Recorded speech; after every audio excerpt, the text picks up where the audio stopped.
बहुत्पण दृश्यमानंदरी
अवधूत दत्तात्रेय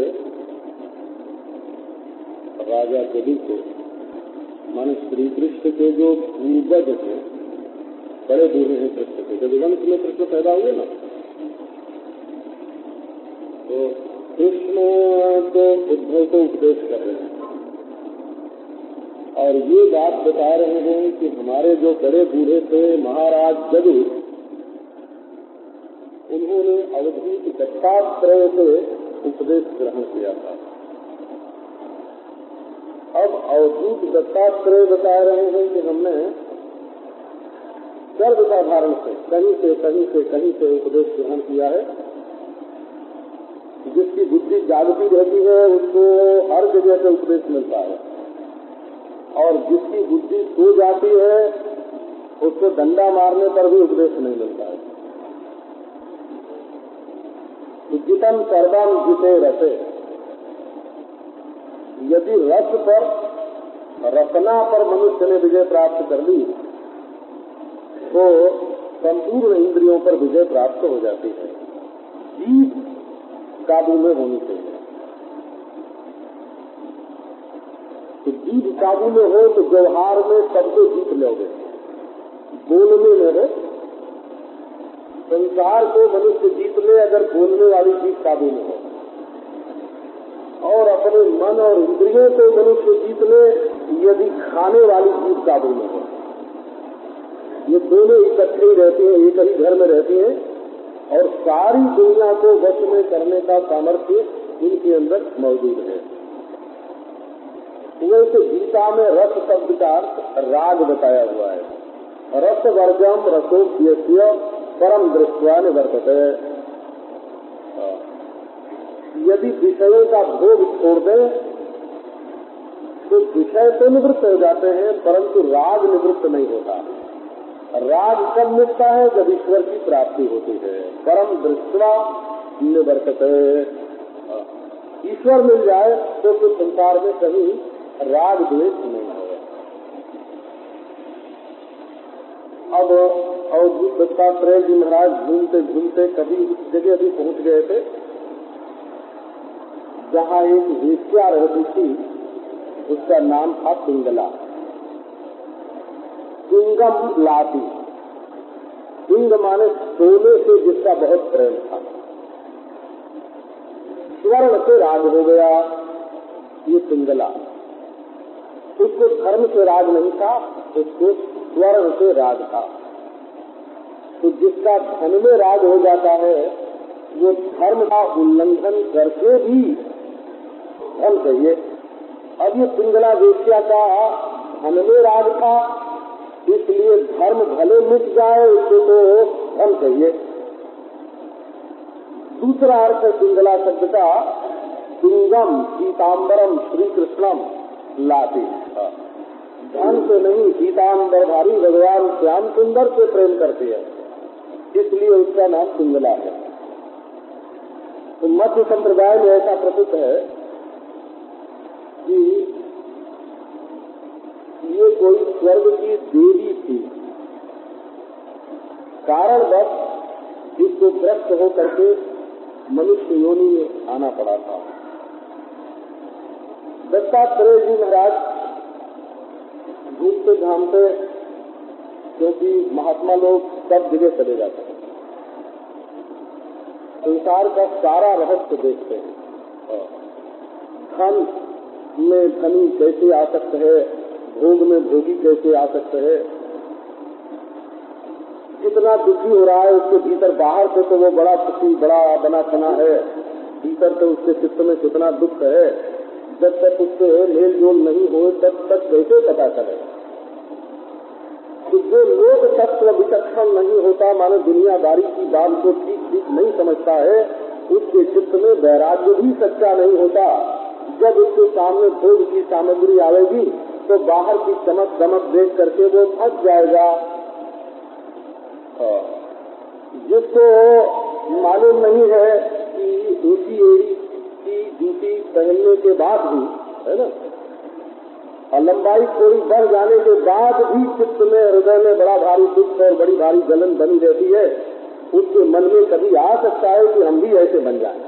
तो संसार का सारा रहस्य जो है वो महात्माओं को मालूम होता है कि शरीर के रंगने में कितना सुख है, पैसा इकट्ठा करने में कितना सुख है, ज्यादा बच्चे होने में कितना सुख है, बढ़िया महल होने में कितना सुख है, वो सब महात्माओं को मालूम रहता है। तो इसीलिए वो सब जगह जाते हैं। अब घूमते फिरते महाराज ऐसी जगह गए हो जहाँ पिंगला बेश्या रहते थे, और उसके एक घर से थोड़ी दूर पर एक बहुत बड़ा वृक्ष था, उसके नीचे जाकर के बैठ गए। अब बैठ गए तो हवा जो है वो सौभाग्यवश उस पेड़ की ओर से चल करके पिंगला के घर की ओर जाते थे। पिंगला के घर की ओर से चल करके उनकी ओर नहीं आती थी, उनकी ओर से चल करके पिंगला के घर की ओर जाती थी। इसलिए उसका ऐसा भाग्य जगा वो महात्मा के शरीर की हवा लगने से कि उसके मन में वैराग्य का उदय हो गया। तो ये कथा आपको सुनाते हैं। पिंगला नाम वेश्यासीद विदेह नगरे पुरा, सत्या में शिक्षितम किंचिन निबोध नृपनंदन। हे राजाओं को आनंदित करने वाले यदु,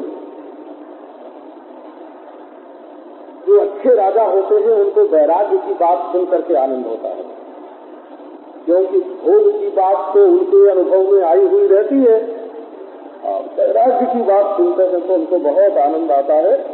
इसलिए हे नृपनंदन कह करके संबोधन किया।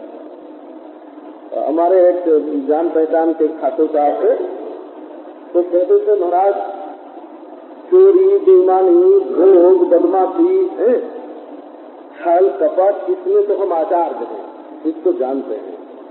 अब इसकी चर्चा आपसे करने की जरूरत नहीं है। अब आप हमको ऐसी बात सुनाओ जो हम नहीं जानते हैं। कोई भक्ति की बात सुनाओ, वेदांत की बात सुनाओ, क्योंकि उसके बारे में तुम्हारी जानकारी नहीं है, वो सुनाया करो। तो जिसको जिस चीज की जानकारी की कमी होती है उसको वो बात बहुत प्यारी लगती है। नृपनंदन विदेहों के नगर में, मानो जनकपुर में विदेहों की नगरी वही है, उसमें एक पिंगला नाम की वेश्या थी। उससे मैंने कुछ सीखा है तो तुम सुनो। एकदा कांतम संकेत उपनेश्यति अभूतकाले बहिर्द्वारी विभ्रति रूपमुत्तमम्। वो स्वैरिणी, स्वैरिणी माने स्वच्छंदचारिणी, जो मन में आया तो करे। ये दो शब्द है संस्कृत में। एक तो स्वैरिणी है कामचारिणी के अर्थ में, और एक शब्द है धर्मचारिणी। धर्मचारिणी और कामचारिणी, जो धर्म के अनुसार चले उस स्त्री का नाम हुआ धर्मचारिणी, और जो कामना के अनुसार चले उसका नाम हुआ कामचारिणी। हृदय में बैठ करके प्रेरणा देने वाला कौन है? किसकी प्रेरणा से तुम्हारे पांव उठते हैं? धर्म के भेजे कहीं जाते हो कि कामना के भेजे कहीं जाते हो? तो स्वैरिणी उसको कहते हैं जिसको कामना भेजती है कि तुम ये काम करो। तो एक दिन वो अपने संकेत स्थान पर अपने प्रिय व्यक्ति की प्रतीक्षा कर रही थी। समय हो गया था, दरवाजे के बाहर निकली उत्तम रूप धारण करके 16 श्रृंगार करके मार्ग आगच्छतो वीक्ष्य पुरुषान् पुरुषर्षभ तान् शुक्लदान वित्तवतः कांतान मेनेर्पचामुका। अब रास्ते पर जितने पुरुष आते जाते दिखते, हे पुरुषर्षभ, वो यही समझती कि ये सब के सब धनी लोग इधर आ रहे हैं, ये हमको बहुत धन देने वाले हैं, यही हमारे प्यारे हैं। क्योंकि उसके मन में तो धन की लालच थी, वो किसी पुरुष से प्रेम नहीं करती थी, वो तो अर्थ से, धन से प्रेम करती थी। पुरुष तो मददगार था उसके प्रिय धन की प्राप्ति में। आगतेष्वपयातेषु संकेतो जीविनी अप्यन्यो वित्तवान कोपी मामुपयिष्यति भूरिदः। बहुत से लोग आए और गए, उसकी तो जीविका ही थी, यही संकेत वृत्ति से जीविका अपनी चलाती थी। फिर उसके मन में आया कि और कोई बहुत देने वाला धनी पुरुष मेरे पास आवेगा। एवं दुराशया ध्वस्त निद्रा द्वार्यवलंबती निर्गच्छन्ति प्रविशति निशीथम समपद्यत। इस प्रकार दुराशा से, दुष्ट आशा से, अथवा दुराशया दुहु दुष्ट आशयो हृदयम यस्याः, उसके मन में दुराशा थी और हृदय में दोष था। अब नींद कहाँ से आवे? वो तो 10 दरवाजे पर लगी हुई, कभी बाहर जाए कभी भीतर आवे, आधी रात हो गई। तस्या वित्ताशया सुष्यद वस्त्राया दीन चेतसा निर्वेद परमो यज्ञे चिंता हेतु सुखावा। अब धन की आशा से उसका मुंह सूख गया, चित्त में दीनता आ गई। तो हाय हाय हमारे पास तो कोई नहीं आता है। गरीबी का भाव, अपनी हीनता का भाव उसके चित्त में आ गया।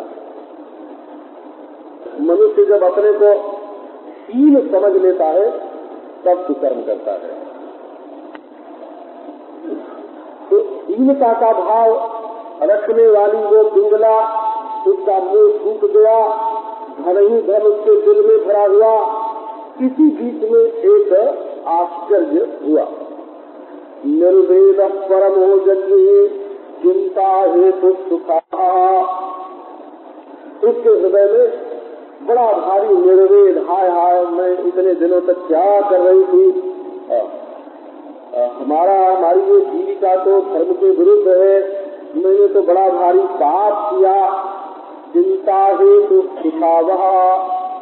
चिंता करते करते उसमें से वैराग्य निकल आया, और ऐसा वैराग्य निकला जो सुख देने वाला होता है। वैराग्य में से सुख निकलता है। वैराग्य मेरा भयम।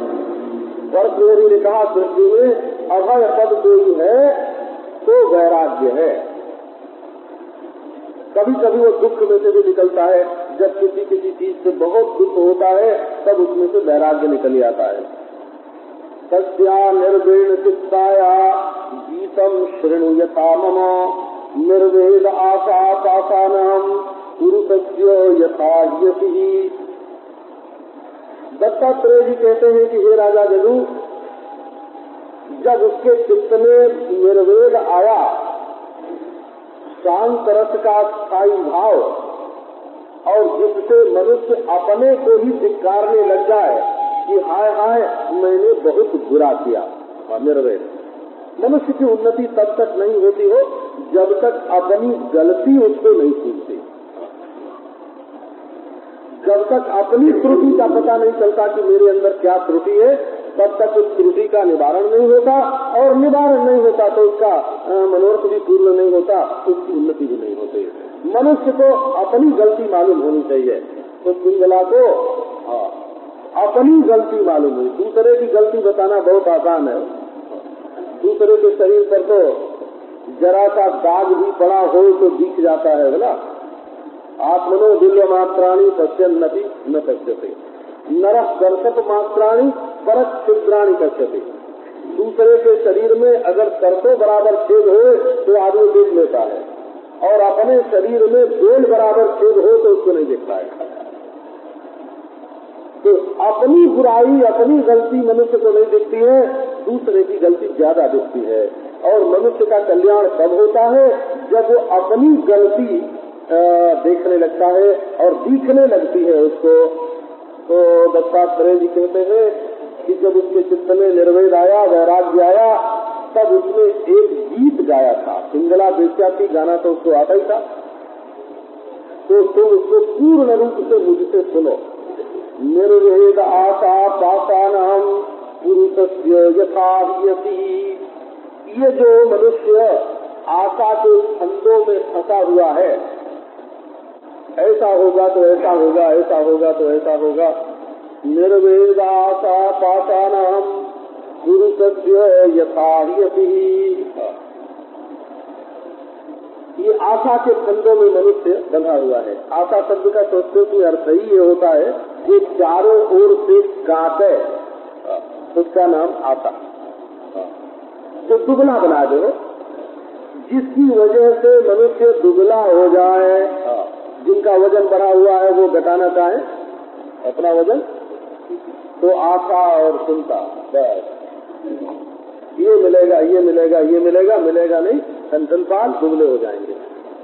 तो आशा पाशा नाम, आशा के जो फंदे हैं, बंधन हैं, उनको काटने के लिए ये जो निर्वेद है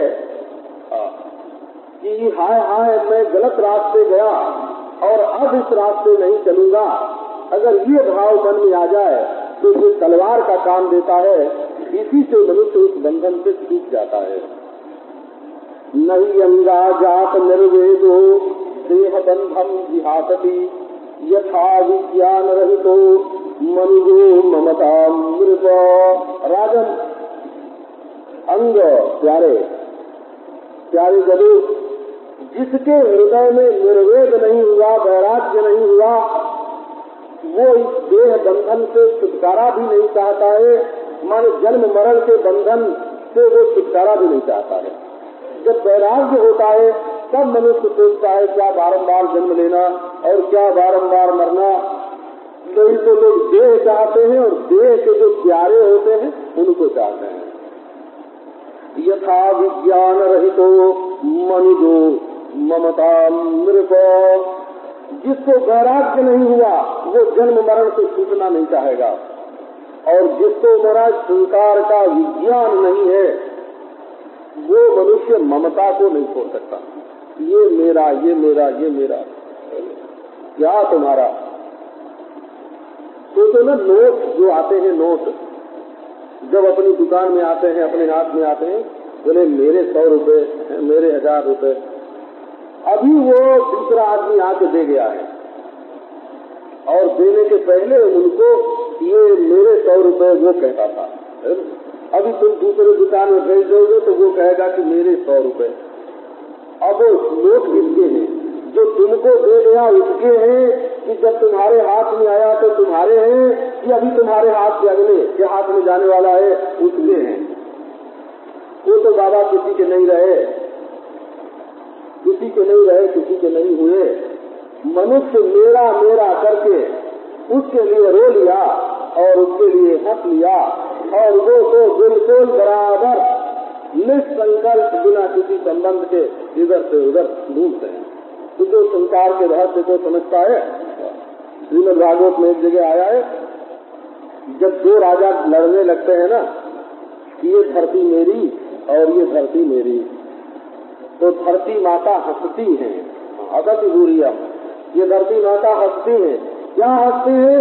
बोले बाबा तुम्हारे बाप भी तो इसी के लिए लड़ते थे कि ये मेरी है, तुम्हारे दादा भी इसी के लिए लड़ते थे, सब मर गए और खाक उनकी धूल हमारे अंदर मिल गई, अब क्या मेरा मेरा। तो जो विश्व के विज्ञान को समझता है वो मेरे तेरे के बंधन में नहीं फंसता है। पिंगलो वाचो, अब वो पिंगला का जो संगीत है, ये निर्वेद गीत इसको बोलते हैं श्रीमद् भागवत में। ये पिंगला का निर्वेद गीत बोलते हैं।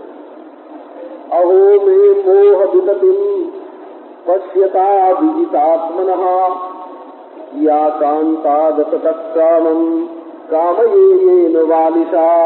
ये अनुष्ठुप छंद ऐसा बढ़िया गाया जाता है। छंद तो वही है जिसमें सारा है, और अनुष्ठुप छंद इसको बोलते हैं।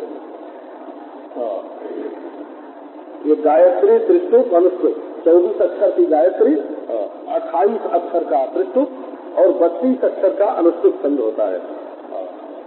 ये 8 अक्षर के एक एक चरण इसमें होते हैं। 5वां सब में लघु होता है। तो पंचमम लघु सर्वत्र, सप्तमम द्विचतुर्थयो, दूसरे चौथे चरण का 7वां लघु होता है। षष्ठम गुरु विजानीयात, 6ठा अक्षर सब में गुरु होता है। एक पद्य के लक्षणम, ये अनुष्ठुप छंद का लक्षण है। हमारे एक संबंधी लगते थे, काशी विश्वविद्यालय में पढ़ाते थे। ये वाल्मीकि रामायण पढ़ाते थे। वो महाराज सितार लेकर के आनंद से पहले गा के पूरा अध्याय सुना देते थे विद्यार्थियों को, उसके बाद उसका अर्थ समझाते थे। औ मे मोह विततिम पश्यता विजितात्मनः, हाय हाय देखो मेरे मोह का विस्तार, देखो देखो मेरे मोह का विस्तार। पश्यत पश्यत, तो क्यों मोह बढ़ गया? ये मेरा, ये मेरा, ये मेरा। बोले अभिजितात्मनः, इंद्रियां और मन वश में नहीं है, इसलिए मोह बढ़ गया। इंद्रियों के भोग के लिए इसको मेरा बनाए करके रखो, मन की तृप्ति के लिए इसको मेरा बनाए करके रखो, ये कहीं छूटने न पावे। अटक गए महाराज, अटक गए। मन की अटक जाने का नाम मोह है। मोह माने मूढ़ हो जाना, हो किसी चीज में अटक जाना। या कांतावत कामम कामयेन वालिशा, कितनी मूर्ख हूँ मैं कि ये तुच्छ पुरुष, जैसे स्त्रियों की निंदा आती है ना पुरुषों के प्रसंग में, वैसे स्त्री के प्रसंग में ये पुरुष शरीर की निंदा है। हो कई लोग आक्षेप करते हैं ना कि स्त्रियों की निंदा तो शास्त्र में बहुत आती है, लेकिन पुरुषों की निंदा नहीं आती है। तो ये पुरुष की और पुरुष शरीर की निंदा है। या कांता दशतः, ये दुष्ट कांत, और कांत तो कई होते हैं ना, कोई रमाकांत होते हैं, कोई चंद्रकांत होते हैं, बहुत तरह के कांत होते हैं। कई कौन है तो बोले दुष्ट कांत है। तो असत कांत, असत कांत माने सच्चरित्रता बिल्कुल नहीं है, असत है, दुष्ट है। बोले मैं कितनी मूर्ख जो इन दुष्टों से अपने लिए भोग चाहती हूँ। संतम संके रमणम रति प्रदम वित्त प्रदम नित्यमिमं विहायो अकामदम दुख भयादि शोक मोह प्रदम तुच्छमहम भजे ज्ञा। देखो परमेश्वर तो कोई दूर नहीं है, समीपे संतम, वो बिल्कुल निकट है, हमारे हृदय में ही विराजमान। समीपे संतम, और ये दुष्ट लोग जो है ये कैसे? बोले दूरे संतम। ये तो महाराज दूर रहे तब तो बहुत अच्छे हैं, है ना, दूर हो तब तो संत है, और निकट हो तो बोले दुष्ट। ऐसे संत, एक समीपे संतम है और एक दूरे संतम है। एक दूर से भले मानुष मालूम पड़ता है और एक निकट से भले मालूम पड़ता है। ये परमात्मा कहाँ रहता है? तो निकट से निकट अपने हृदय में। रमणम, ये आनंददायी है हृदय में रहने वाला परमात्मा, और वो तो महाराज दुखदायी है। रति प्रदम, ये तृप्ति देने वाला है और वो दुख देने वाला है। सारा ज्ञान, सारा धन अंतर्यामी परमात्मा से मिलता है। नित्य है ये, परमेश्वर हमेशा मिलता है, और बाहर का जो है वो हमेशा नहीं मिलता है, बिछुड़ जाता है, मर जाता है, अविश्वासी हो जाता है, और हृदय में जो परमेश्वर बैठा है वो नित्य है। और इमम का अर्थ है साक्षात अपरोक्षम, साक्षात अपने हृदय में परमात्मा बैठा हुआ है, उसको तो छोड़ दिया, अब गए कहाँ? बोले अकामकम दुख भयादि शोक मोह प्रदम तुच्छम, जिससे अपनी कामनाएं कभी पूरी नहीं हो सकती, जो दुख भय शोक आदि देने वाला, मोह देने वाला है, जिसके साथ संबंध जोड़ करके मनुष्य को दुख भय शोक मोह की प्राप्ति होती है, जो अत्यंत तुच्छ है, पिंगला कहती है मैं उसकी तो सेवा करती हूँ, और हृदय में बैठे हुए परमात्मा को जो परमानंद स्वरूप है उसको छोड़ रही हूँ, मुझसे बढ़ करके अज्ञानी और कौन? अहो मैं आत्मा परितापितो वृथा सांकेत्य वृत्तिया विजय वार्तया त्रैणान्नरादियार्थ कृशो नुशोच्या क्रीते न दुष्कम रतिमात्मनिष्ठति। हाय मैंने अब तक अपने मन को व्यर्थ में बड़ा भारी दुख दिया कि ये धर्म के विरुद्ध कामाचरण वाली कामचारिणी की जो वृत्ति है, सांकेत्य वृत्ति, जो लोक में अति निंदित है, जो नरक देने वाली है, पाप देने वाली है, उसका आश्रय लिया और त्रैणान नराक और ये जो पुरुष है महाराज, स्त्री लंपट, धन का लोभी, सर्वथा शोचनीय, उसके हाथों अपने शरीर को देख करके मैं चाहती थी कि इससे हमको धन मिलेगा और इससे सुख मिलेगा। इस पुरुष से हमको क्या धन और क्या सुख मिल सकता है? देखो ना ये शरीर कैसा, ये पुरुष शरीर के बारे में है, माने वो तो पुरुष के प्रसंग में हो तो स्त्री शरीर के बारे में है, और स्त्री के प्रसंग में हो तो पुरुष के शरीर के बारे में है, क्योंकि शरीर तो कोई चैतन्य का शरीर नहीं बनता, ये नहीं कि पुरुष का शरीर बनता है। शरीर तो चाहे औरत का हो चाहे मर्द का हो, वो तो प्रकृति का ही बनता है, जड़ ही होता है, दृश्य ही होता है और गंध ही होता है, चाहे शरीर स्त्री का हो चाहे पुरुष का।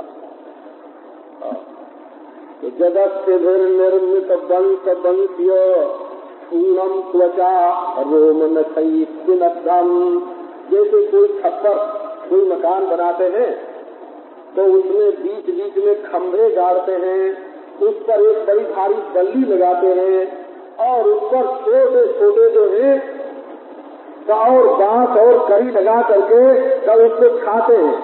वैसे ये शरीर में जो हड्डियां हैं, पाँव में हड्डी, हाथ में हड्डी, ये तो सब खंभे की तरह इसमें लगे हुए हैं, इसको लिए हुए हैं, अपने ऊपर हड्डी हड्डी है, इसमें एक पीठ की रीढ़ है, ये मुख्य वंश है बल्ली की तरह, और उससे लग करके जो पतली वतली की तरफ जो छोटी मोटी हड्डियां आती है वो वंश है, और हाथ पांव आदि की जो हड्डियां हैं वो पूरा खुंदी की तरह है, और ये चाम रोआ और नख इनसे बंधा हुआ है। शरण नवद्वारम, 9 दरवाजों में से गंदगी निकलती रहती है। गिण मूत्र पूर्णम, विष्ठा और मूत्र इसमें भरा हुआ है पनाला, ऐसा ये शरीर रूप घर है।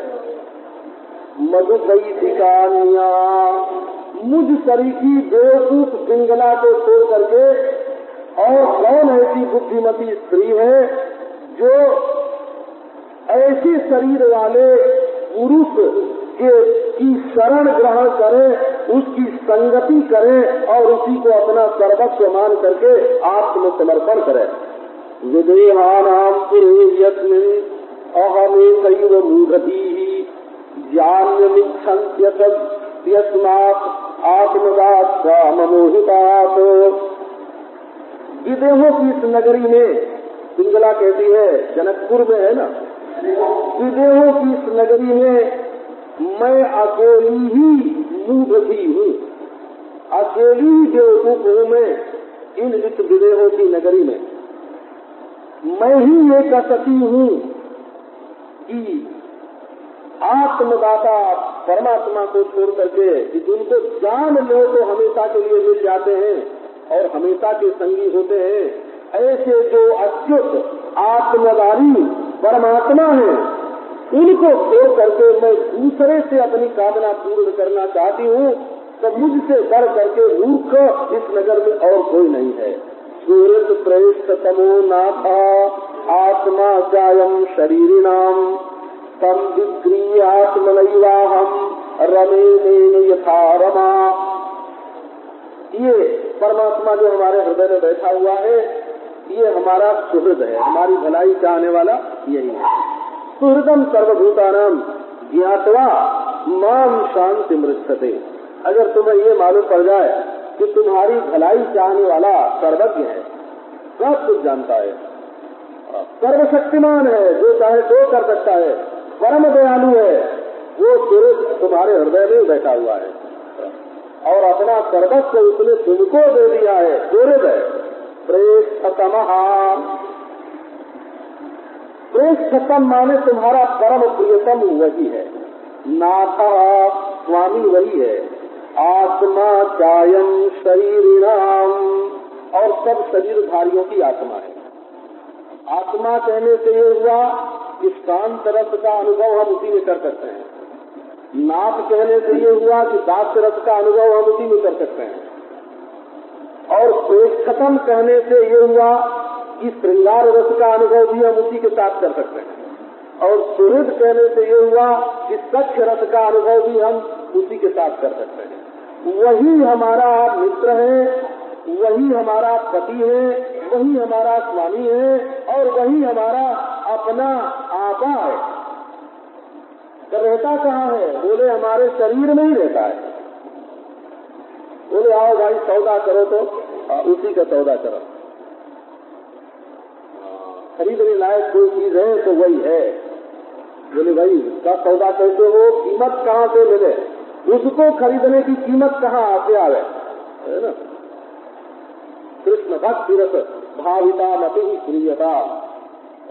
भक्त लोग कहते हैं कि उस बुद्धि का सौदा करो, वो बुद्धि खरीद लो जो श्री कृष्ण भक्ति के रस से करा दो। कृष्ण भक्ति रस भाविता मति प्रियता कहाँ से खरीदे? कि यदि कुतो उपलब्ध है, भले पाताल में जाना पड़े, भले समुद्र पार करना पड़े, जहाँ मिले वहाँ से खरीदो। उसकी कीमत क्या है? तो तत्र मूल्यम अभी लौल्य में कलम, उसके लिए व्याकुल होना यही उसकी कीमत है। जन्म कोटि सुकृतैर्न लभ्यते, ये पैसे से या पुण्य से या दान से या धर्म से मिलने वाली नहीं है, ये तो हृदय की व्याकुलता से मिलने वाली है। तो बोले भाई परमात्मा को खरीदने की कीमत क्या है, उसको कैसे खरीदें? तम विक्रियात्मनैवाहम, तो परमात्मा बड़ा है और जीव छोटा है, ईश्वर बड़ा जीव छोटा, वो कैसे खरीदे? बोले इससे कोई बात नहीं है। अगर तुम अपना मैं परमात्मा को दे दो तो परमात्मा अपना मैं तुमको दे दे, मैं की बराबरी है ना। बड़प्पन छोटप्पन की बात से तुमने अपना सब कुछ दे दिया ना, कहाँ दे दिया? तब परमात्मा ने भी अपना सब कुछ तुमको दे दिया। अपने आप की कीमत पर वो खरीदा जाता है। उसको खरीदने की कीमत है अपना आपा। पिंगला ने कहा आओ उसको खरीद ले, अपने आपा को दे करके, और फिर उसके साथ ऐसा विहार करें जैसे लक्ष्मी उसके साथ विहरती है। यत् प्रियम तेज भजन कामा ये कामदानरा आद्यंतवंतो भार्याया देवावा काल विद्रुता। अपनी आत्मा के साथ असल में कोई संबंध नहीं होता है, क्योंकि वो तो अपना आप ही है। जो खुद है, तब खुद हम खुद के रिश्तेदार थोड़े हैं, तो खुद है स्वयं है। बोले ऐसे ये बात यूँ कही जाती है कि किसी के एक ही बेटा था। बोले भाई उनका बड़ा बेटा कौन है? कहिए देखो सामने है ना। तो छोटा बेटा कौन है? कहिए यही सामने है। बीच वाला कौन है? तो बोले यही सामने है। सएव ज्येष्ठा सएव कनिष्ठा, वही ज्येष्ठ पुत्र है और वही कनिष्ठ पुत्र है। तो ये जो परमात्मा है आत्मदेव है, दूसरा तो कोई है नहीं। बोले अब उसके साथ संबंध कौन है? बोले तेरे मेरे नाते अनेक मानिए जो भाव है ना। तू दयालु दीन हो, तू दानी हो भिखारी हो, प्रसिद्ध पातकी तू पाप कुंज हारी है। नाथ तू अनाथ को अनाथ कौन मोसो, मो समान पातक ही नहीं पातक हर सोचो। तो तात मात गुरु सखा तू सबदी भी तू मेरो, जब उसके सिवाय दूसरा कोई है नहीं। बोले बाप भी वही है, भाई भी वही है, बेटा भी वही है, पति भी वही है, अपना आत्मा भी वही है, क्योंकि उसके सिवाय जब दूसरा कोई है ही नहीं तो संसार के जितने रिश्ते हैं सब के सब उसी के साथ जुड़ते हैं। जो कहो कोई है वो, ऐसा है वो, जो कहो कोई। यत् प्रियम ते जगजन कामा ये कामदानरा। अच्छा संसार के भोग तो तुमको मिले, पिंगला तुम बताओ, अपने आप में पिंगला सोच रही है कि अरे वो पिंगला बताओ तो सही, इतने इतने भोग तुमको मिले, इससे तुमको कितनी तृप्ति मिली, क्या तृप्ति मिली। ये धन देने वाले बड़े बड़े मनुष्य तेरे पास आए, अरे पिंगला उन्होंने तुझे क्या तृप्ति दी। आद्यंतवंतो भार्याया, खुद मौत के खिलौने हैं, एक दिन पैदा हुए एक दिन मर जाएंगे। और मान लो जिन्होंने विवाह ही किया, उन्होंने अपनी पत्नी को कौन सी तृप्ति दी और कौन सा आनंद दिया और कौन सा भोग दिया। अच्छा मनुष्य तो नहीं दे सकते, देवता तो देते होंगे। तो देवता कहा इंद्राणी को कौन सी तृप्ति दी, बेचारी जलती रहती है कि हमारे जैसा सुख, और हम जो माला पहने तो दूसरा पहने, जो फूल हम अपने बाल में लगाते हैं वो कहीं तो दूसरा न लगा ले, हर समय इंद्राणी जलती रहती है वो। ये भागवत में इसका वर्णन है। और की तो बात छोड़ो, जब सत्यभामा को लेकर के भगवान श्री कृष्ण स्वर्ग में गए तो इंद्राणी की जो दासियां थी ना, वो पारिजात का पुष्प ले करके, कल्पवृक्ष का पुष्प ले करके सत्यभामा जी का सत्कार करने के लिए चली। तो इंद्राणी ने उनको इशारे से रोक दिया कि हमारे श्रृंगार का जो फूल है तो सत्यभामा को मत देना, है ना। और सत्यभामा महाराज बहुत चतुर समझ गई। और वो इंद्राणी ने कहा कि कृष्ण हमारा मनुष्य, अब वो सत्यभामा के बाल में हमारे फूल लगेंगे। महाराज युद्ध हुआ, बड़ा भारी युद्ध हुआ, है ना। ये तो इंद्राणी को क्या सुख है स्वर्ग में, वो यही जलती रहती है कि हमारा फूल किसी दूसरे के काम न आ जाए, हमारा भोजन किसी दूसरे को न मिल जाए। ये त्रिकाल विद्रुता, ये देवता लोग भी काल से विस्तृत हैं। तो फिर उसमें क्या सुख है, असल में सुख तो परमात्मा में है। नीलम में भगवान प्रीतो विष्णु सेना विकर्मणा निर्वेदो दुराकाया जन्मे जातक सुखावहा। अब देखो चित्त वृत्ति बदली, वैराग्य हुआ ना, हो अवश्य आज भगवान विष्णु मेरे ऊपर प्रसन्न हुए हैं। अरे क्या ऐसा पुण्य काम किया है तुमने कि तुम्हारे ऊपर विष्णु प्रसन्न होने लग गए।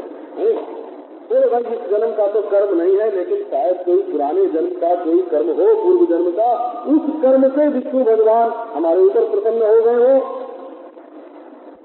इस जन्म का नहीं, क्योंकि पूर्व जन्म का सौभाग्य होगा, पुण्य परिपाक होगा, उसी से भगवान का प्रसाद आ जाएगा। कैसे समझे कि भगवान हमारे ऊपर खुश हुए। तो संसारी लोगों को तो पैसा मिल जाए महाराज तो बोले आज भगवान में बड़ी कृपा है ना। हमको बहुत लोग बताते हो कि आज महाराज बड़ी कृपा, आपकी बड़ी कृपा, भगवान की बड़ी कृपा। क्या हुआ था आज हमारे, क्या पूछना है। तो बोले ये पिंगला देखो भगवान की कृपा का स्वरूप बताती है। कृपा तो साकार ही होती है, ये बात सच्ची है, लेकिन छुड़ाने में कृपा है, बांधने में कृपा नहीं है। राजी लोग जो होते हैं वो छुड़ाने को कृपा नहीं मानते, बांधने को कृपा मानते हैं। जो मोह में फंसे हैं, राग में फंसे हैं, वो संसार में किसी के साथ उनको जोड़ दिया जाए, मिला दिया जाए, बांट दिया जाए तो समझेंगे बड़े कृपालु। और यदि उनके मन के खिलाफ हो जाए, जहाँ वो बजे हैं वहाँ पे उनको छुड़ा दिया जाए और ये भाई ईश्वर से ही प्रेम करो, दूसरे से मत करो। बोले राम राम राम, हमारे साथ तो बड़ा ही निष्ठुर व्यवहार किया है। तो पिंगला किसको कृपा समझती है? निर्वेदोयम दुराशाया जन्मे जातक सुखावः। जो मेरे मन में दुराशा, संसारी वस्तुओं की प्राप्ति के लिए जो दुष्ट आशा मेरे मन में लगी हुई थी, मुझे ये मिले, उससे जो हमको वैराग्य हो गया, और जिस वैराग्य के फल स्वरूप वैराग्य सुख का वाहन है हो। आप जानते होंगे ना, विष्णु भगवान का वाहन कौन है? गरुड़। इंद्र का वाहन ऐरावत हाथी। सुख का वाहन कौन है? सुख का वाहन है वैराग्य। सुखावह सुखम आवहति। जो सुख को ढोकर ले आवे उसका नाम सुखावह। सुख के वाहन का नाम है वैराग्य, निर्वेद। मैवं सुरमंद भाग्याया क्लेशा निर्वेद हेतवः जेनानुबंधम निर्हृत्यो पुरुषस्वम मृक्षति। बोले भाई, ये तुम कैसे समझती हो कि भगवान आज तुम्हारे ऊपर प्रसन्न हो गए? भगवान प्रसन्न हो गए कैसे समझा? बोले मैं हूँ मंद भागिनी। हमारे महात्मा लोग जब उनके पास कोई बढ़िया भोजन ले करके आवे ना, तो कहते थे कि आज हमारा मंद प्रारब्ध जग गया। हम गंगा किनारे जिन वृक्षों में रहते थे ना, उनके पास जब कोई बहुत बढ़िया भोजन करके भोजन लेके आवे तो बोलते थे ये हमारे मंद प्रारब्ध का फल है, जो आज हमारे पास बढ़िया भोजन आया और जिस दिन भूखी रोटी मिली है। बोले आज हमारा सौभाग्य है। बोला भोग मिलना, मन की प्यारी चीज जो दुनिया में है वो मिलना, ये अच्छे प्रारब्ध का लक्षण नहीं है। अच्छे प्रारब्ध का लक्षण है कि संसार से वैराग्य हो, भगवान में प्रीति हो गए। मैवं सुरमंद भाग्याया क्लेशा निर्वेद हेतवः। मैं तो अभागिनी, मैं तो मंद भागिनी हूँ। क्लेश मिलने पर मैं तो दब जाती। दुख आता कहाँ आए, हमारे तो दुख आया और भगवान ने हमारे साथ बड़ा अन्याय किया, बड़ा कठोर व्यवहार किया। मैं तो भगवान को गाली देने लगती। लेकिन महाराज हमारे तो आए दुख और वैराग्य के कारण बन गए, उनमें से वैराग्य निकल आया तो जरूर भगवान की कृपा है। भगवान की कृपा न होती तो दुख में से वैराग्य न निकलता। दुख में से कभी कभी दुख में से वैराग्य निकल आता है। हो किसी की स्त्री मरती है तो दुख आता है ना, और उसके बाद वो सन्यासी हो जाता है तो कहता है ओहो भगवान की ये कृपा। उस समय तो समझ में नहीं आई थी, उस समय तो समझ में नहीं आई थी। कोई भोग में लिप्त है, उसके घर का पुत्र मर गया तो अरे बड़ा अन्याय किया ईश्वर ने, हमको तो ऐसा कर दिया है ना। बाद में मिला सत्संग, बाद में आई भगवान की भक्ति, तो चलो ईश्वर ने कृपा करके हमको इस भोग के झंझट से छुड़ा दिया। तो ये भगवान जब दुख आता है अपने जीवन में और उसमें से जब वैराग्य निकलता है तब समझना चाहिए कि भगवान की कृपा आई। ये नानुबंधम निर्हृत्य पुरुषस्वम मृक्षति। सारे पुण्य का फल, खूब कर्म करो, खूब सेवा करो, खूब पुण्य करो, उसमें से फल क्या निकलना चाहिए? तो फल निकलना चाहिए वैराग्य। जिस कर्म का फल वैराग्य नहीं वो कर्म गलत है। जिस कर्म से स्वर्ग मिले वो कर्म गलत, जिस कर्म से वैराग्य मिले वो कर्म सही। जिस भक्ति से गोलोक मिले वो भक्ति गलत। क्योंकि सालों के सारू से तो कोई भक्त चाहता ही नहीं है। भक्त की इच्छा ही नहीं है कि हमको सालों के सानू से मिले। जिस भक्ति से सालों से मिले, सारू से मिले वो भक्ति गलत। जिस भक्ति से संसार में वैराग्य मिले वो भक्ति सही है। संसार में वैराग्य हो, भगवान से प्रीति हो, दीनानुबंधम निर्हृत्य पुरुषस्वम मृक्षति। यही वैराग्य भगवान का दिया हुआ वैराग्य मिला। और उससे अनुबंधन जो पीछे लगे हुए हैं अपने विकार लोग, उनका परित्याग करके जब मनुष्य के मन में शांति का उदय होता है तो वैराग्य से ही होता है। ते लोक प्रथमादाय पुरुषा ग्राम्य संगता त्यक्त्वा दुराशा शरणम ब्रजामि तदीश्वरम। ईश्वर ने बड़ी कृपा करके मेरे साथ छोड़ने का एक प्रसंग भेज दिया है ना। उपकार किया हो। क्या उपकार किया? तो जिससे ये बंधन, ये चित्त लगे का ये दुनिया की चीजें जिससे छूट जाए, ऐसा एक उपकार भगवान ने मेरे पास भेजा। अब इसका हम तिरस्कार करेंगे तो ठीक नहीं है। सिरसा आदाय, मैं सिर झुका करके भगवान के द्वारा भेजे हुए इस उपकार, इस कृपा, इस वैराग्य को स्वीकार करते हूँ।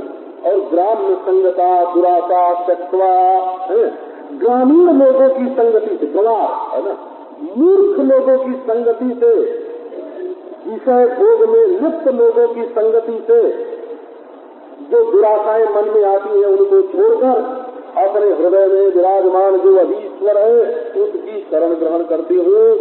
विषय भोग को छोड़ करके ईश्वर की शरण ग्रहण करती हूँ। संतुष्टा श्रद्धभक्त्येता तद यथा लाभेन जीवती विहराम्य मुनैराहम आत्मना रमणेन वै। बोले बस बस एक श्रद्धति, ये जो वैराग्य आया मेरे चित्त में, निर्वेद आया, अब इस पर मैं श्रद्धा करूंगी, इसको मान लेती हूँ, बस बैठ गई इसमें, संतुष्ट रहूंगी। और यथा लाभेन जीवती, जितना लाभ होगा उसी के द्वारा अपना जीवन व्यतीत करूंगी।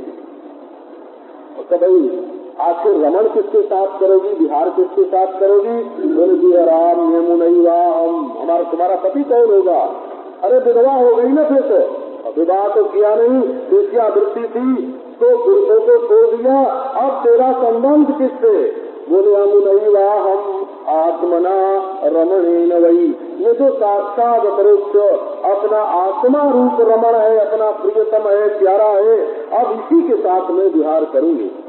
संसार कूपे पतितम विषयैर्मुषिते क्षणम ग्रस्तम कालाहिनात्मानम पुण्यत्रातुमधीश्वर। बोले अरे सबको छोड़ करके इससे प्रेम क्यों? ये देखो, ये जो जीव है ये संसार के कुएं में गिरा हुआ है, और कुएं में तो गिरा हो, आंख हो, कुछ उपाय सूझे, चढ़ जाए। बोले विषयैर्मुषिते क्षणम, विषयों की वासना ने इसकी आंख को, बुद्धि को नष्ट कर दिया है। चले पर भी भाई कुछ करे उपाय। बोले ग्रस्तम कालाहिनात्मानम, काल के सांप ने ग्रत रखा है, काल का अजगर निगलता जा रहा है, मृत्यु खाए जा रही है। मधीश्वर, अपने हृदय में बैठे हुए परमेश्वर को छोड़ करके दूसरा कोई रक्षा करने वाला नहीं है। आत्मन वही आत्मनो गोप्ता निर्विद्येत यदाखिला अप्रमत्तम पश्येद ग्रस्तम कालाहिना जगत। मनुष्य अपनी रक्षा खुद करता है। कौन करता है अपनी रक्षा?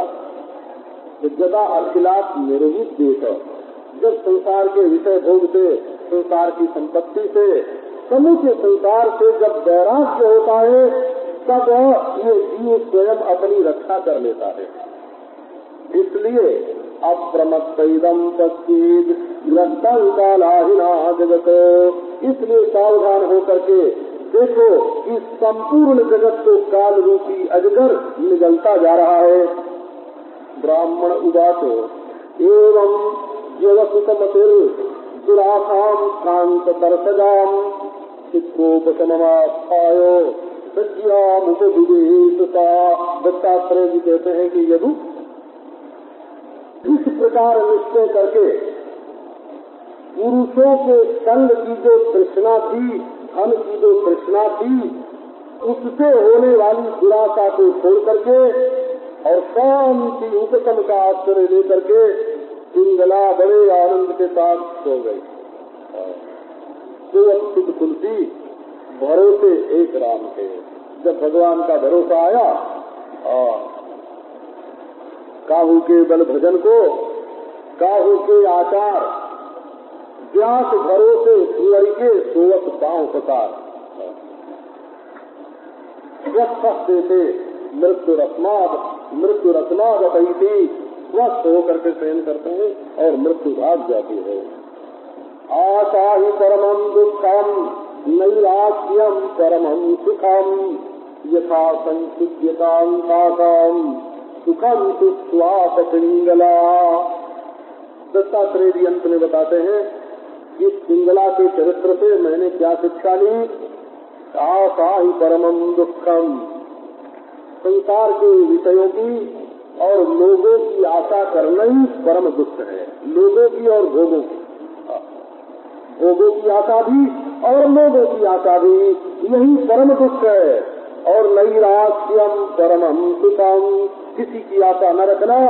स्वातंत्र्य सुखमाप्नोति, स्वातंत्र्यम परमं सुखम, स्वातंत्र से ही सुख की प्राप्ति होती है। स्वातंत्र्य ही परम सुख है।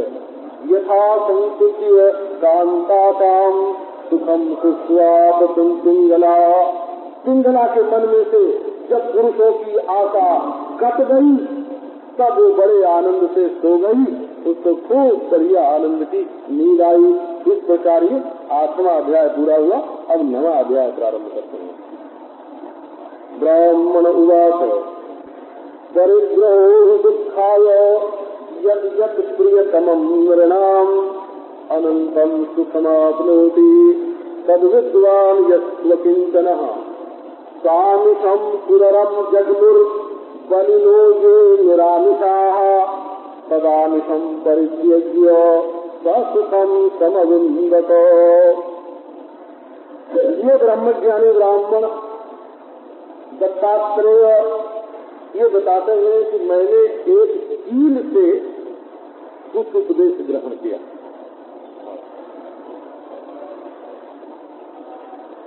तो चील से क्या उपदेश ग्रहण किया वो बताया कि एक बार मैंने देखा कानिशम सुररम जगनूर बलिनो जो निरामिषा, एक चील सरीखा पक्षी मुंह में अपने पेट में मांस का टुकड़ा दबाए आकाश में उड़ रहा था। तो बलिनो ये निरामिषा, जिनके मुंह में मांस के टुकड़े नहीं थे और बलवान जो पक्षी थे वो उसके ऊपर मांस का जो टुकड़ा छीनने के लिए टूट पड़े। अब वो बेचारा इधर जाए लेकिन जहाँ जाए वहीं सैकड़ों उसके पीछे पड़े हुए। क्या करे, जहाँ जाके बैठे वहीं जाके वो चोट का प्रहार करना शुरू कर दे, क्योंकि उनके चोट तो खाली और उसका चोट खरा। अब भी चोट से प्रहार करने जाए तो मान से ही गिर जाए। तब उसने क्या किया कि सदानुसम परित्यज्य उस मांस के टुकड़े को फेंक दिया। तो सब लोग उसको छोड़ करके वो मांस के टुकड़े की तरफ वो सब के सब पीने चली गए और सुखम समविन्दत, वो बड़ी शांति बड़े आनंद से जा करके बैठ गया। बोले बस इससे मैंने शिक्षा ग्रहण की। इसलिए इससे परिग्रहो दुःखाय यद यत् प्रियतमं नृणाम्, सब लोगों को जो जो चीज प्यारी है ना, अपने को प्यारी हो और लोगों को भी प्यारी है। यद यत् प्रियतमं नृणाम्, जिससे लोग बहुत ज्यादा प्रेम करते हो ये चीज बहुत अच्छी है, वो अगर तुम परिग्रह करके इकट्ठी करके अपने पास रखोगे तो लोग दुख दिए बिना मानेंगे नहीं, तुम्हारे पास दुख जरूर आएगा।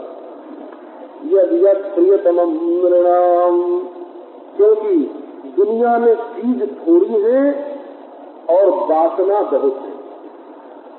एक आदमी के मन में जितनी वासना होती है कि हमको ये भी मिले, ये भी मिले, ये भी मिले, उतनी चीज संसार में नहीं होती है। एक जीव के मन में जितनी वासना है उतनी चीज दुनिया में नहीं होती है। अब चीज तो थोड़ी और सब जीवों के मन में वासनाएं बहुत, तब उसी में लोचा छोटी होने लगती है कि ये है ना, अब ये जो लोच का बंडल है ये हमारे घर आवे तो तुम्हारे घर जाए। तो सब एक दूसरे की जेब काटने को तैयार। ग्राहक चाहेगा कि दुकानदार को पैसा देना न पड़े, माल उड़ा ले जाए, और दुकानदार चाहेगा कि माल न देना पड़े और ग्राहक के जेब का पैसा काट लें। तो ये परिग्रह जो है बड़ा भारी दुख देने वाला है। अनंतम सुखमाप्नोति तद्विद्वान्, परिग्रहो दुखम इति विद्वान्, परिग्रह दुख है, ये बात जिसने समझ ली उसको अनंत सुख की प्राप्ति होती है, क्योंकि अकिंचन होकर के मेरा सुख नहीं है सृष्टि में, ले जा बाबा। तो बोले ये बात हमने उस चील के दुख को और उसकी शांति को देख करके सीख ली। बोले एक बालक से भी कुछ सीखा। बालक से क्या सीखा? न में मानावमानवस्तु न चिंता द्वेह पुत्रिणाम आत्मक्रीड आत्मवतिर विचरामी है बालवत स्वावेव चिंतया मुक्त परमानंद आपनुत जो विमुग्धो जडो बालो योगुणे परम गतः। मैं बच्चे की तरह रहता हूँ। कैसे बच्चे की तरह? न तो मेरा कोई मान है और न अपमान। बड़े लोग होते हैं महाराज, बड़ी जल्दी उनका अपमान हो जाता है। किसी ने जरा आंख चोरी करके देख लिया, अपमान हो गया। किसी ने जरा कड़ी बात है ना, आवाज जरा ऊंची कर दी, का अपमान हो गया। क्या हमारे सामने धमाधम पाँव करके चलते हो? अपमान हो गया हो। चिल्ला के बोलना, धमाधम पाँव करके चलना, ऐसा बड़ों के सामने पाँव पर पाँव रख के बैठना, तो ये बड़े लोगों का अपमान तो बड़ा जल्दी होता है। मुंह फेंकने से भी मिर्जापुर में हमको बताया, माधव जी ने बताया, मिर्जापुर कहेंगे, कहीं बताया कि पान की दुकान पर दो आदमी आगे सामने खड़े, दोनों का चेहरा शीशे में दिखता है। अब वो एक दूसरे एक जो है वो मुंह पर अपने हाथ ले गया, सामने सामने नहीं, आंख मिल गई दोनों की आंख शीशे। बोले अच्छा, शीशे में आंख मिली। बोले अच्छा, हमको देख करके मुँह ऐसे हो, अमृत ऐसे हो, तो आ जा, है ना, अब दो हाथ हो जाए। और लाठी चल गई, है ना, कल ही बताया माधव जी ने, लाठी चल गई, है ना, और फिर टूट गया, समझता अब क्या होगा, लाठी चल गई। तो बड़े लोग जो होते हैं उनका मान अपमान बहुत जल्दी होता है, लेकिन बच्चे, है ना, अरे खूब कई खेलते हैं और खूब लड़ते हैं, और लड़ के आके माँ बाप आपस में जब तक लड़ाई करें हमेशा के लिए, तब तक वो फिर खुद होकर के आपस में खेलने चले जाते हैं। न में मानव उसको न चिंता देह पुत्रिणाम, घर द्वार की संबंधियों की कोई चिंता नहीं है। मकान की मरम्मत करवानी है कि बेटे का जनेऊ करना है, कोई चिंता बच्चे तो ही देती है। आत्मक्रीडा आत्मरति, अपने आप खेल लेता है, अपने आप से ही प्रेम कर लेता है। बोले बच्चे को जब मैंने देखा तब बोले कि बस ऐसे ही, हमको भी मान अपमान की कोई फिक्र नहीं, घर द्वार की कोई चिंता नहीं, अपने आप से खेल लिया, अपने आप से प्रेम कर लिया, मस्त बालक के समान विचरण करता हूँ। स्वावेव चिंतया मुक्त, चिंता से मुक्त और परमानंद से आप्लुत, दो ही व्यक्ति है संसार में, जो विमुग्धो जडो बालो जो गुणे परंगतः। एक तो विमुग्ध भोला भाला और अनजान नन्हा सा शिशु, क्या आनंद में भरा है, चिंता से मुक्त है, और या तो वो गुणों से परे गया हुआ महात्मा है, उसको भी कोई चिंता नहीं और आनंद में मग्न है। तो महाराज आपने लड़के से तो सीख लिया, बालक से तो सीखा, आपका भी कुछ पक्षपात ही है क्या कि बालक से तो सीख लिया और बालिका से नहीं सीखा? तो बालिका से भी सीखा भाई, लड़की से भी सीखा। चतुर्थ कुमारी स्वात्मानं प्रणानां गृहमागतान् स्वयं तान् अर्हयामास स्वापि याते सुबन्धुः तेषामव्यवहारार्थं शालीनरसितार्थिव अवगुणन्त्या प्रकोष्ठस्था शत्रु संख्या स्वरम महतो। एक बार की बात है, किसी के घर में लोग लड़की देखने के लिए, लड़की का वरण करने के लिए आए थे। इस लड़की से लड़के की शादी करनी है, तो लड़की देखने के लिए गए हुए थे। उसको तिलक करने के लिए, उसको कुछ वस्त्राभूषण देने के लिए, कुमारी की पूजा तो पहले होती है, लड़की की पूजा पहले, लड़के की बात में, ये तो देवी है ना, शक्ति है। तो जिस लड़की को देखने के लिए वे गए हुए थे, वही लड़की घर में थी, घर के दूसरे जो संबंधी थे, माँ बाप कहीं बाहर चले गए थे, लड़की अकेली घर में। स्वयं तान अर्हयामास, लड़की ने देखा कि हमारे घर में तो अतिथि आ गए, आगे होने वाले संबंधी आ गए, तो स्वयं सत्कार करने लग गई। बड़ी बारी योग्यता उसकी। वो लोग भी देखी कि आए होंगे कि आज घर में कुछ नहीं है, तो जाने से पता लग जाएगा कि लड़की की अकल कैसी है ना। वो सब है कि असभ्य है, कुछ काम धंधा उसको आता है कि नहीं आता है, कैसे मिलती है, क्या मिलती है। जानबूझ के जो समय पर आए होंगे जब घर में कोई नहीं। अब गरीब घर की लड़की, चावल ही नहीं था घर में, तो तेषाम अव्यवहारार्थम शालीन रहति पार्थिव अवगनन्त्या। अब उनके भोजन के लिए एकांत में जा करके वो धान कूटने लगी, कि धान कूट करके उसमें से चावल निकाले। जब धान कूटने लगी तब प्रकोष्ठस्था चक्रु शंखा स्वनम महत। ये बंगाल की बात होगी, वहाँ कभी कभी ऐसा होता है कि घर में चावल नहीं रहता है वो, तो छोटा सा उकल लगते हैं, छोटा सा मुकल लगते बैठ के धीरे धीरे कूट लेते हैं। उत्तर प्रदेश में तो उकल ऐसे होते हैं कि खड़ा होकर कूटना पड़ता है, और बंगाल में उकल ऐसे बनाते हैं जो बिल्कुल धरती में गले हुए हैं, और बैठ के नन्हे नन्हे मुसल से बच्चे भी धान कूट करके उसमें से चावल निकाल लें। अब उसके पहुंचे में हाथ में शंख की चूड़ियां थी, तो वो आपस में चकराए तो आवाज हो, तो वो सोचने लगी कि जो मेहमान आए हैं वो समझ जाएंगे कि लड़की खुद ही चावल कूट रही है। तब उसने क्या किया, सातजुगुप्सितम मत्वा महती ब्रीजिता ततः। ये बात तो बड़ी निंदित है, उसको शर्म आ गई बहुत, और बभंजई गई संखान, एक एक करके चूड़ियों को कम करती गई हो, निकालती गई। दो चूड़ी हाथों में दोनों में रख लिया। उभयोरप्य भूत घोषो हियवग्नन्त्यास्म संशयो हो, दो रह गए तब भी दोनों आपस में टकराए और आवाज हो। तो तत्राप एकम निरभिगत एकस्मान ना भवध्वनि, फिर एक एक और निकाल दिया उसने, और एक एक शंख जब रह गए, एक एक चूड़ी जब रह गई, तब फिर हाथ में आवाज न हो गए।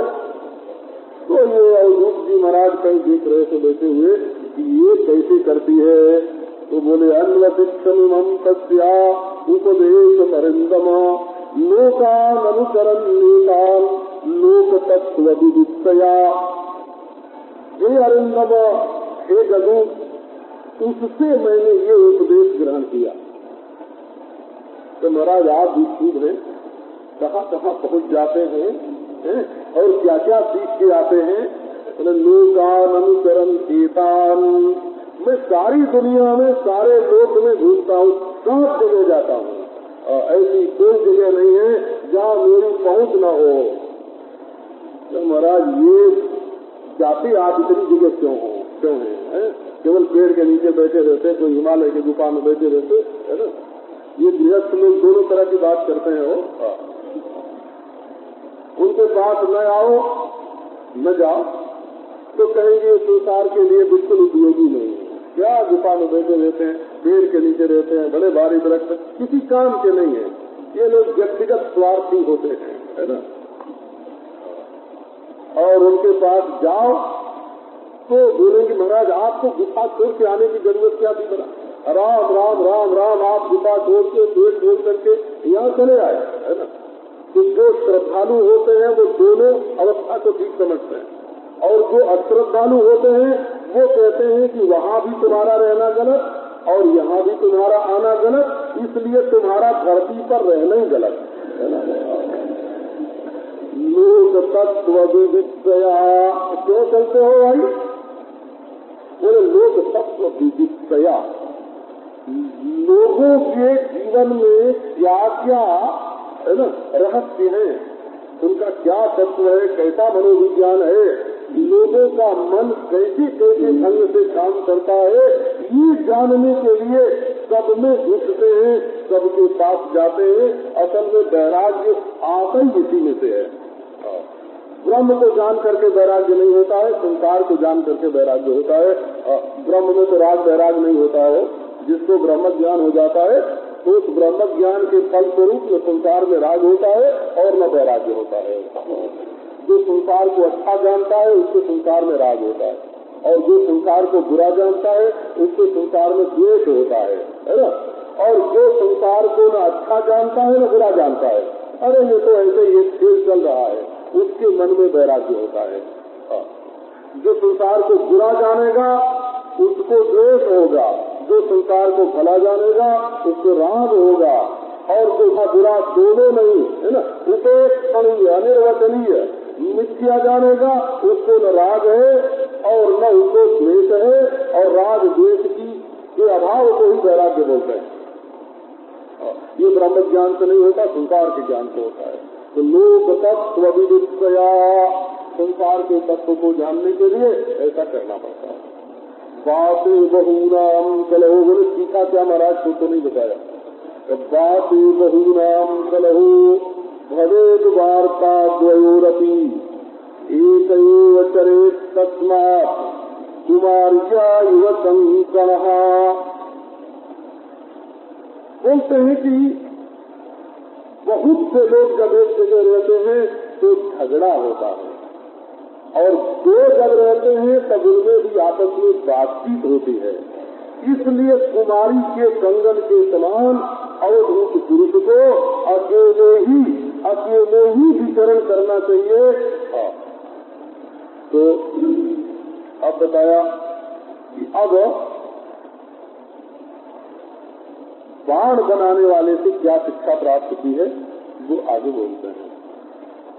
मन एकत्र संयुज्यात् जितस्वासो जितासनः वैराग्याभ्यास योगेनो ध्रियमाणम् अतन्द्रतः यस्मिन् मनो लब्ध पदम यदेतत् शनैर्मुञ्चति कर्मरेणून् सत्त्वेन वृद्धेन रजस्तमसो द्वितीय निर्वाणमुपैत्य निन्धनम् तदैवमात्मन्यवरुद्धचित्तो न वेद किञ्चित् बहिरन्तरं वा यथेतुकारो नृपतिं व्रजन्ताम् ईशौ गतात्मान तदर्थ पार्श्वे। मेन रोड पर सड़क पर शिक्षा ग्रहण की, बड़ी सड़क पर चलते चलते, बड़ी सड़क पर चलते चलते और शिक्षा ग्रहण करते। जैसे ईशौ गतात्मा नृपतिम व्रजंताम न ददर्श। एक कारीगर बाण बना रहा था सड़क पर, उसका मन बाण बनाने में इतना लगा हुआ था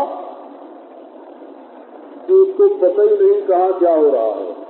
उसके सामने से राजा की सवारी निकली, घुड़सवार निकले, हाथी निकले, राजा निकल गया, मंत्री निकल गया, झंडे निकल गए, और वो तो बाण बना रहा है। किसी ने आके पीछे से पूछा, क्यों भाई इधर से राजा की सवारी गई? बोले नहीं, अन्यत्र मना भूवम, मेरा मन तो दूसरी जगह था। ना पश्यम ना श्रवणम, मैंने नहीं देखा, मैंने नहीं सुना। कान तो थे पर मैंने सुना नहीं, आँख थी पर मैंने देखा नहीं, क्योंकि मेरा मन बाण बनाने में लगा हुआ था। बोले अवधूत जी कहते हैं कि मैंने उससे ये उपदेश ग्रहण किया। मन एकत्र संयुज्यात् जितस्वासो जितासनः वैराग्याभ्यास योगेनो ध्रियमाणम् अतन्द्रतः। पहली बात यह है कि मनुष्य को तंद्रा में नहीं आना चाहिए। जैसे ऊँघ आती रहती है ना, ये बेकारी का लक्षण है। जब मनुष्य बेकार होता है, न संसार का कोई काम, न परमार्थ का कोई काम, बैठा बैठा आलस्य में, निद्रा में, प्रमाद में, तंद्रा में पूरी तरह से सो जाते तो चलो एक काम हो जाता, नींद ही पूरी हो जाती है ना। वो नींद भी पूरी नहीं हुई, बैठे बैठे ऊँघ रहे हैं। तो पहली बात तो यह है कि जीवन में आलस्य और प्रमाद नहीं आने देना चाहिए। अब दूसरी बात यह है कि जितासना, जितासना माने बैठो तो ऐसे ढीलम ढाल नहीं, आसन से बैठो। वैसे तो मनुष्य को बैठना ही पड़ता है कहीं न कहीं, तो यदि वो ये आदत डाले कि जब बैठे तब आसन से ही बैठे, तो आसन साधने के लिए अलग समय निकालने की जरूरत नहीं पड़े हो, जब बैठे तब किसी न किसी आसन से बैठे तो आसन काबू में आ जाएगा। नहीं तो घुटने जो हैं वो किधर जाते हैं, और है ना टखने किधर जाते हैं, पंजे किधर जाते हैं, 5 मिनट भी बैठना हो तो 10 बार हिले, तो जितासना। और जितक श्वास, श्वास की गति को भी जीत ले, माने ये नहीं कि कभी बहुत तेज चल रही है सांस और कभी बिल्कुल पता ही नहीं चलता है, काबू में हो गए, समस्त श्वास हो गए और एक जगह मन को लगा रहे। बोले एक जगह मन के ऐसे ही लग जाएगा कि आसन बांध के और प्राणायाम करके और सावधान होकर बैठ गए तो मन एक जगह लग जाएगा। बोले नहीं, ये विचार जब बैठोगे तब पता चलेगा कि तुम्हारा मन एकाग्र होने में बाधा क्या है। तो 2 तरह की स्थिति सामने आएगी। एक तो जिससे राग द्वेष होगा उसका स्मरण होगा, ये आप समझ लेना कि ध्यान तो उसी का होता है जिससे प्रेम होता है। ये सब और सब बातें झूठी हैं। एक नहीं चलती है मनुष्य की, जिससे राग होगा, जिससे मोह होगा। अगर रागी आदमी मोही आदमी आके कहे कि हमने घंटे भर भगवान का ध्यान किया है, तो बिल्कुल समझ लो झूठ बोलता है। वो तो जिससे उसका राग है उसका ध्यान करके आया है, जिससे उसका मोह है उसका ध्यान करके आया है। वो तो भगवान के रास्ते में नहीं है, वो तो दूसरे रास्ते जा रहा है, अपने रागास्पद को, अपने मोहास्पद को प्राप्त करने के लिए जा रहा है। वो तो टूट गया, उसका मंत्र टूट गया, उसका इष्ट टूट गया, उसका गुरु टूट गया, है ना। उसको तो अगर गुरु उसके प्यारे की निंदा करे तो उसके चित्त की स्थिति क्या होगी, है ना। प्यारे का पक्षपात होगा, गुरु के प्रति होगा कि ये या तो मूर्ख है ना, ये अनजान है ना, और या तो उससे द्वेष करते हैं, इनके मन में द्वेष है ना। ये राग और द्वेष जो है ये मनुष्य के चित्त को ठीक नहीं रहने देते। तो जब भजन करने बैठे तो ये देखते कि दुश्मन की याद आती है कि दोस्त की। तो अगर दुश्मन की याद आती है तो समझना कि मन में द्वेष है, तो अपना प्यार भेजो उसके प्रति, है ना। बोले कि हमारा दुश्मन वहाँ बैठा है, अच्छा लो हम अपने हृदय का प्रेम पार्सल कर करके उसके पास भेज रहे हैं। हे दुश्मन के रूप में मालूम पड़ने वाले मेरे प्यारे मित्र, मैं अपने हृदय का संपूर्ण प्यार तुमको देता हूँ, तुमको अमृत में स्नान कराता हूँ, तुमको भोजन कराता हूँ, तुमसे हाथ मिलाता हूँ, है ना। अपने हृदय के दोष को चित्त प्रसादन के द्वारा चित्त को मनाए करके अपना प्रेम उस दुश्मन को दो, अपने दुश्मन को दो, और फिर वो द्वेष से उसका स्मरण नहीं होगा। अच्छा, राग से किसी का स्मरण होगा तो द्वेष से जिसका स्मरण होता है महाराज, उससे तो जलन होती है। तो उसको चित्त से निकाल देना बहुत मुश्किल नहीं है, क्योंकि उससे तो दुख होता है ना। जिससे द्वेष का स्वरूप है जलन, जिसकी याद करके मन में जलन हो उससे द्वेष है।